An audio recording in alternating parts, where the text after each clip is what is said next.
right, welcome back, kings and queens, y'all. The day we have all been waiting for. Well, at least some of you.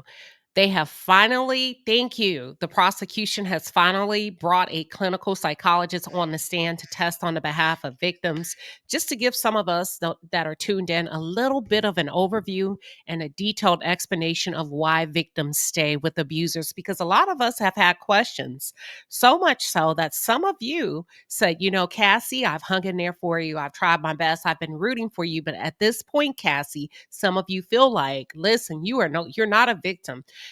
You participated, you initiated some instances and some behaviors, and I'm just kind of not sure what to think. This doesn't make any sense to me. And guess what?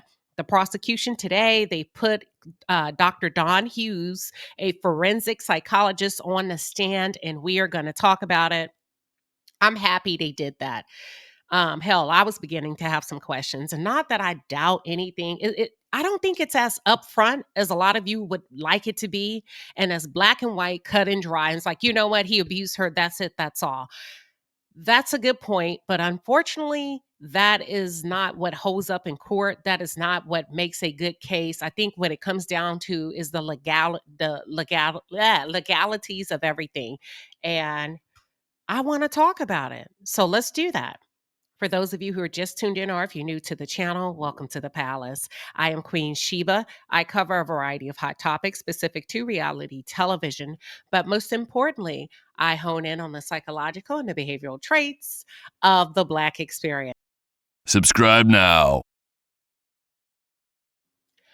All right, so now we are in the phase of the trial where the government has now begun to call their witnesses to the stand. And as of today, I'm citing my source as TMZ.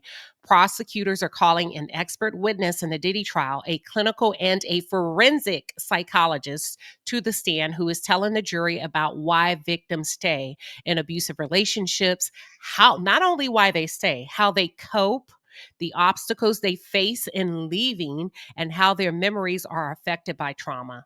Are y'all following? I don't want to assume that everybody understands everything that's going on in these court cases. So, just really quick, I want to give you what a forensic psychologist actually does. They are considered a specialist, and they come in and they apply psychology to the legal and criminal justice systems.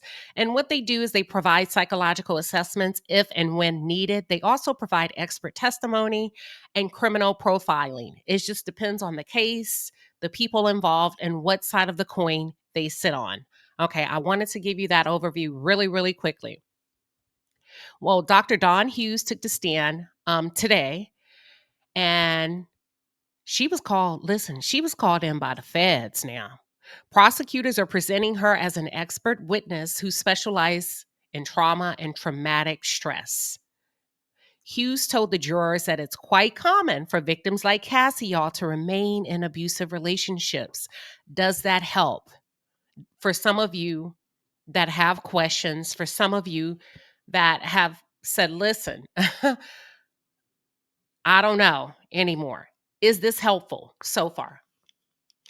Dr. Don Hughes also explained that there are all sorts of mechanisms that make victims feel trapped, and it's not just reserved to physical violence. So, what she's basically outlining is it goes beyond the physical. We're talking about the mind body, we're talking about psychological safety. And she testified sexual abuse makes it hard for victims to leave relationships and seek help because of the private nature of the abuse.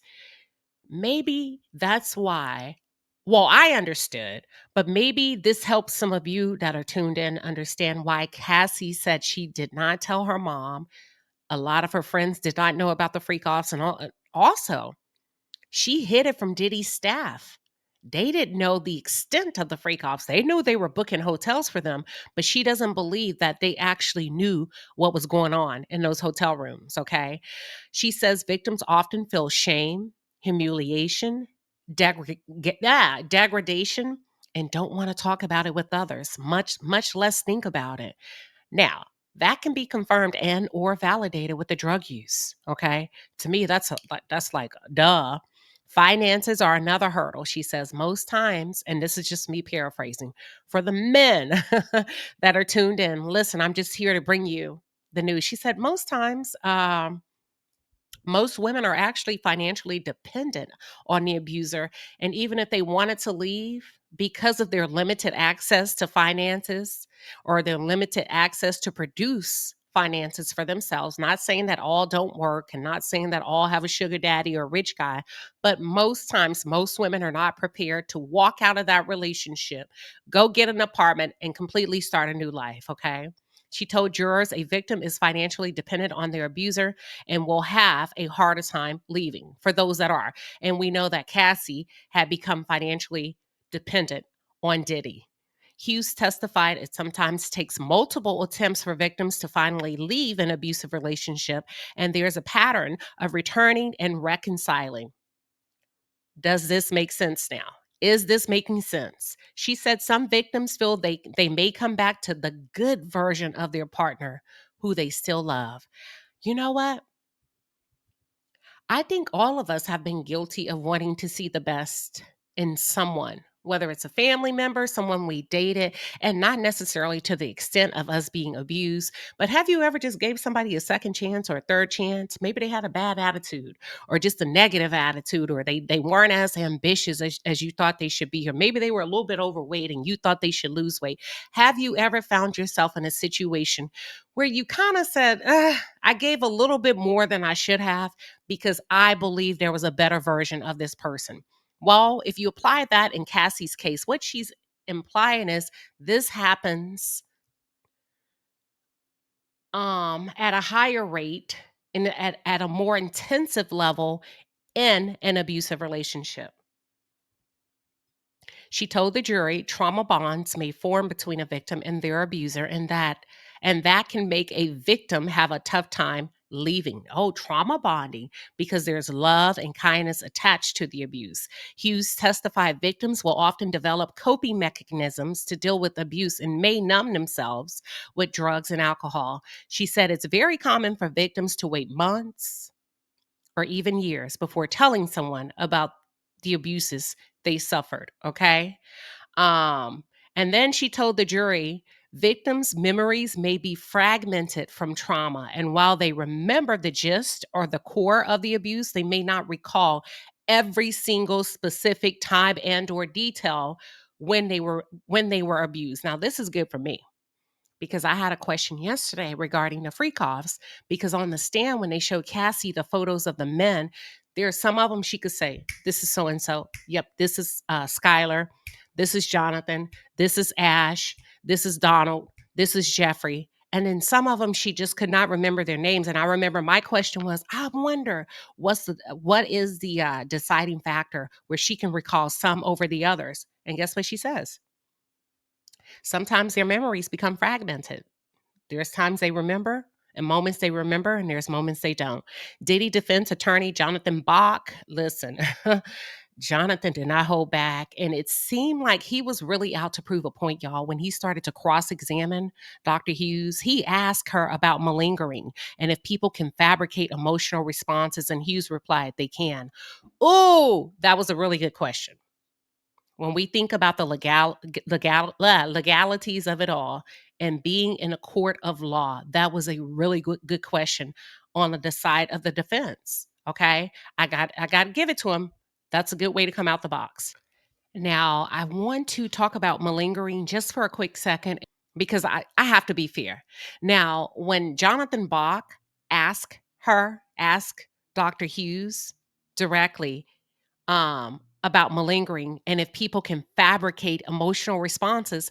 Basically, what he's trying to establish is, listen, can or is there a possibility that Cassie is lying about being a victim and fabricating her emotional, what we believe to be her a perceived emotional reaction to all of this. He's trying to get her to say, listen, are there times that people actually participate? I'm just paraphrasing, right?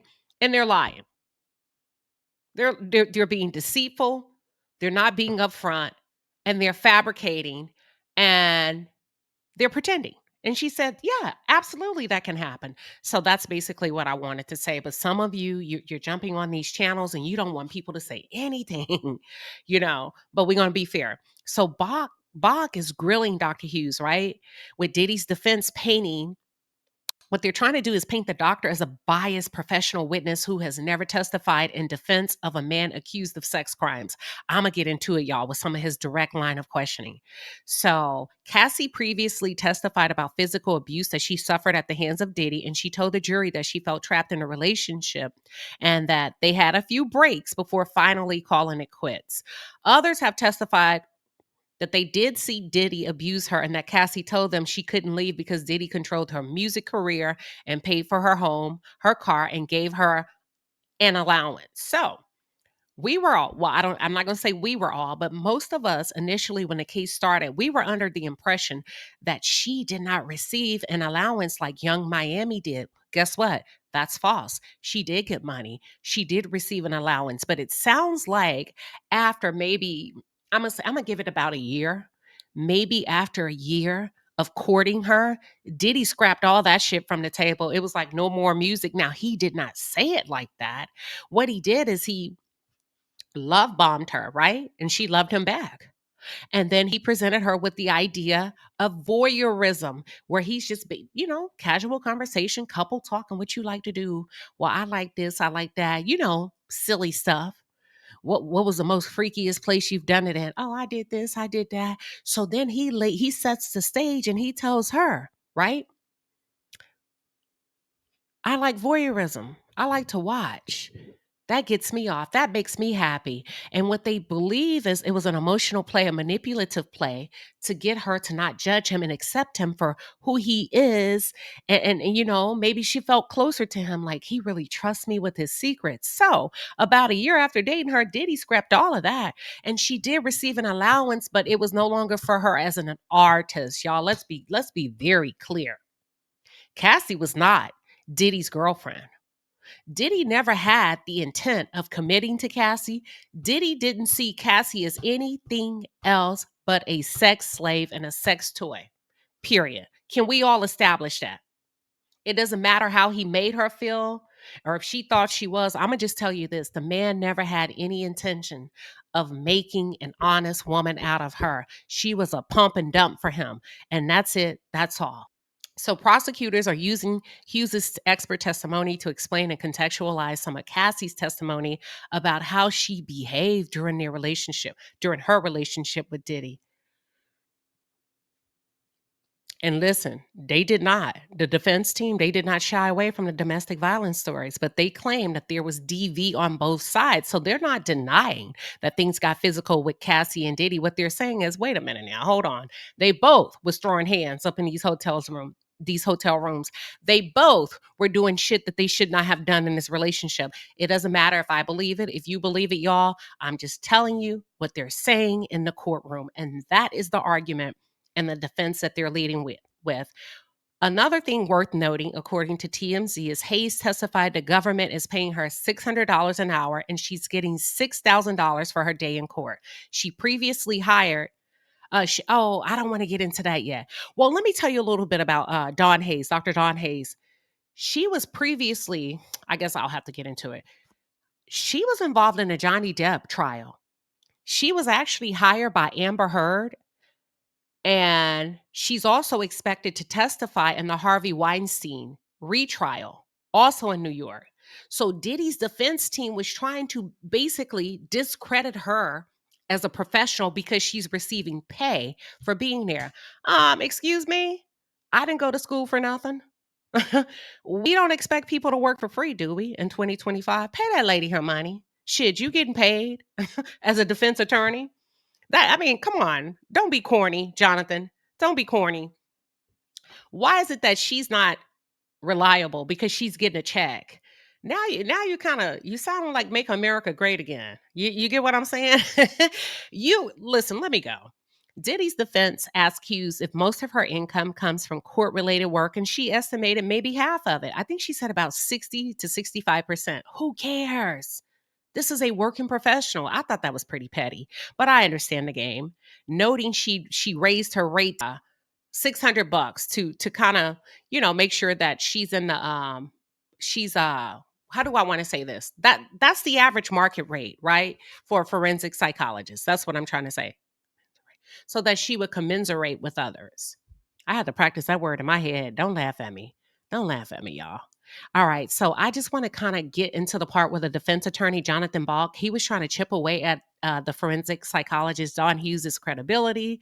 And like he said, he asked her, y'all, they were going back and forth in this courtroom. It kind of got petty at one point. He asked her, he asked her if most of her income today, quote unquote, comes from court related work. And she said today, meaning Wednesday. She clarified that 60%, I was right. Okay, I knew my memory served me right. She said 60% of her income does come from courtroom testimony, and she never regularly published psychology papers as a practitioner. The defense attorney then asked Dr. Hughes, who has 30 years of experience, if she ever testified in, listen to this, in court in defense of a man who was accused of a sex crime. She got his ass back and she says, I don't evaluate offenders. Boom. I don't evaluate offenders. We'll end there. What are your thoughts on the government calling to the witness stand a clinical forensic psychologist? Are you happy? Do you feel better? Or do you still have questions?